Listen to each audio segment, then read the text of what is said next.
These people are creating a terrible problem in our cities. They can't or won't hold a job, they flout the law constantly and neglect their children, they drink too much, and their moral standards would shame an alley cat. For some reason or other, they absolutely refuse to accommodate themselves to any kind of decent, civilized life. This was said in 1956 in Indianapolis, not about blacks or other minorities, but about poor whites from the South. Nor was Indianapolis unique in this respect. A 1951 survey in Detroit found that white Southerners living there were considered undesirable by 21% of those surveyed, compared to 13% who ranked blacks the same way.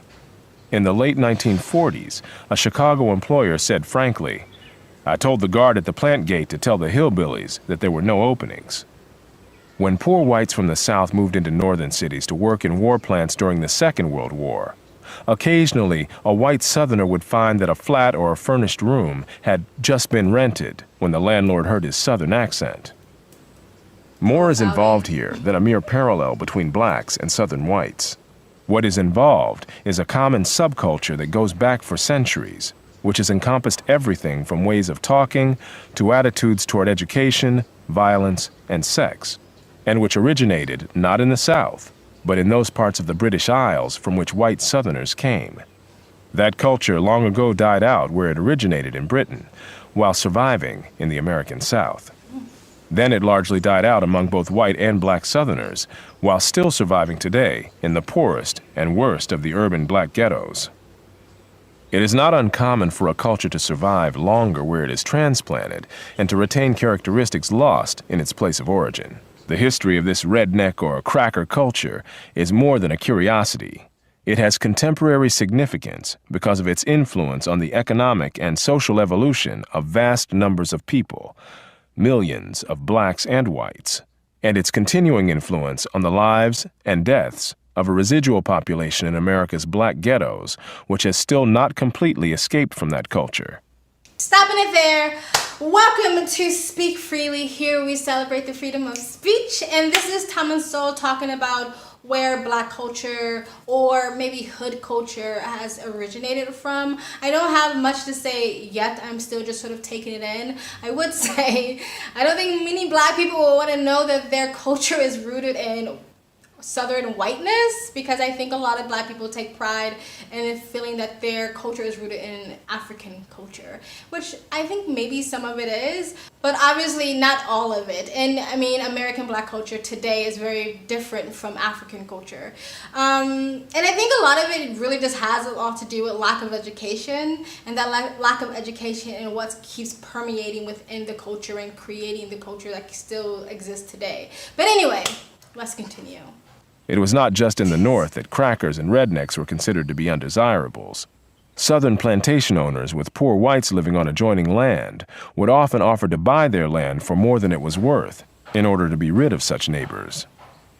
The cultural values and social patterns prevalent among Southern whites included an aversion to work, proneness to violence, neglect of education, sexual promiscuity, improvidence, drunkenness, lack of entrepreneurship, reckless searches for excitement, lively music and dance, and a style of religious oratory marked by strident rhetoric, unbridled emotions, and flamboyant imagery. All right. I can pick out some similarities there that I grew up in within the black community. The sort of lack of respect when it comes to education. I feel like when I was going to school, like if you were considered like the smart kid or someone who was taking their education seriously, you got bullied and you got teased. And maybe that's not just a black thing. Maybe like a lot of other cultures experience that. Like it's not cool to like, I don't know, want to have a higher education or good grades.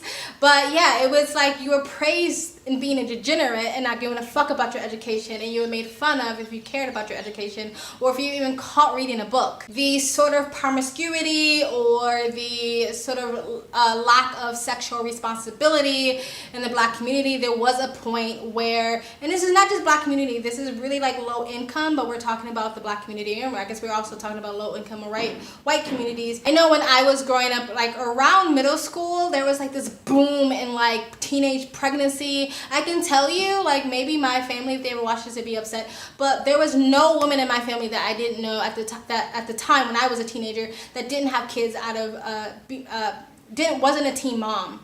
Every auntie, every female cousin was a teen mom and had a kid out of wedlock. I was the first female in Detroit anyway, because my family is Detroit, Chicago. I have a few in Africa. I was the first female in Detroit not to get pregnant as a teenager and not to have kids out of wedlock, because I don't have kids today. So I broke that cycle. Go me. The basics. But it was just seen as a thing, like the baby mama, baby daddy culture, that was just seen as a thing. And I feel like the popularity of that and almost the normalization of that have come from black entertainment, when you see like Love and Hip Hop and stuff like that, where having a baby daddy or being a baby mama or being a side chick is just seen as like the culture. The hyper violence, we've talked about it on this channel, I'm pretty sure you've seen other people talk about it, the high crime rate in a lot of these lower income black communities or these black neighborhoods, the high homicide rate, the black on black crime, the gun violence in black communities. When I say lack of education, I don't mean that black people or people in low income communities don't have access to education, because they do. Most of them have smartphones, so most of them have access to the internet, and they can educate themselves if they wanted to, even if they were going to like a poor or failing public school or whatever like that. It's the culture that creates the unwillingness to want to expand your consciousness or want to expand your intellect or whatever. And this is of course not talking about everyone born in low income situations. That's not the case. Each individual has the choice to want to uplift themselves or get themselves out of a situation or better themselves. But still, when you're born in a culture, it's the sort of nurtures versus nature. When you're born in a culture of like the unwillingness to want to learn, then it's hard for you to pick up that personality trait, I guess. So I definitely saw some similarities there. There was even the church one, like when he said emotions, like people have talked about this, like black people are very emotional because we're very passionate, but because of that, we're very easily emotionally manipulated as well as women.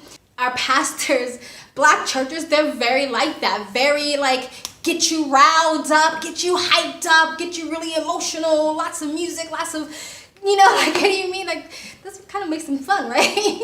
I don't think everything he said is bad. The music, the celebratory feeling of black culture, I like that. And that's something that a lot of black people would actually feel like that's more in our African roots, because if you look at a lot of African tribes, they're very celebratory, they're very festive, they have a lot of music. You can say the music even came from the slave trade, the slave plantations where what do they call it, the call out songs, when somebody when they're picking cotton or whatever was singing a hymn, and then the rest of the slaves will call back within the rest of the song. So people feel like that's where it's come from. But I've noticed that from traveling, a lot of ethnic groups have this song and dance and celebratory sort of thing to their culture. I don't think that part is bad at all. So whether that part or all of it is really rooted in white southernness or just a mixture of things of black people trying to find a culture within America, I'm not sure. But anyway, we've been talking long enough. Let's continue. This oratorical style carried over into the political oratory of the region in both the Jim Crow era and the Civil Rights era, and has continued on into our own times among black politicians, preachers, and activists. Touchy pride, vanity, and boastful self-dramatization were also part of this redneck culture among people from regions of Britain where the civilization was the least developed. I just want to pick up what he just said, that sort of emotional dramatization of language and stuff like that from like sort of the black churches or the southern white churches has kind of bled out into like our politicians or our activists who use a very emotional language to get you riled up, to get you on their side, where they're not really saying much of anything. I mean, a lot of pastors and preachers play that game. You think they're saying something, you're catching the Holy Spirit, but it's really just a lot of bullshit, you know what I mean? Anyway, let's continue. Developed. They boast and lack self-restraint, Olmsted said, after observing their descendants in the American antebellum South.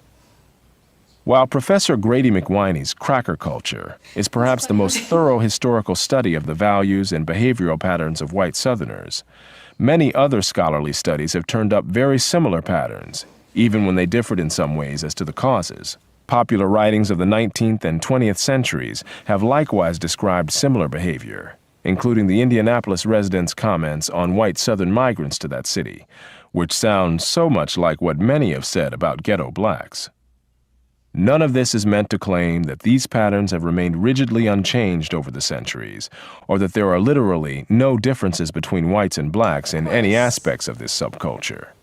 However, what is remarkable is how pervasive and how close the similarities have been.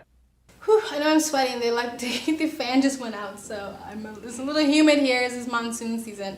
That was it. That was Thomas Sowell talking about the roots of where black or low-income hood culture comes from.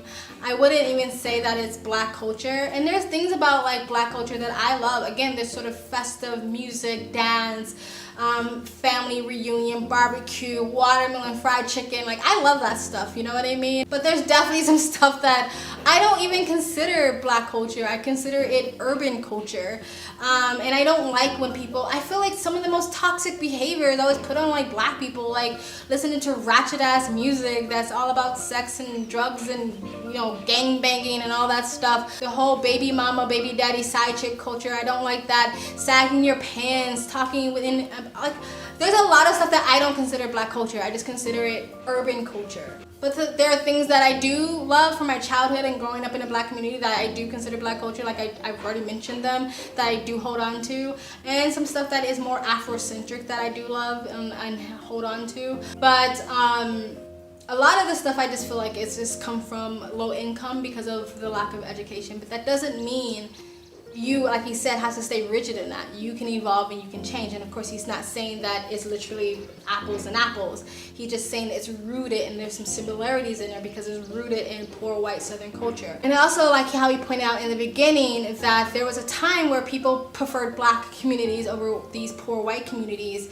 And it also points out to the fact that black people were doing better back then. And I'm not saying we haven't done better economic or education-wise, social, economic-wise, or anything like that.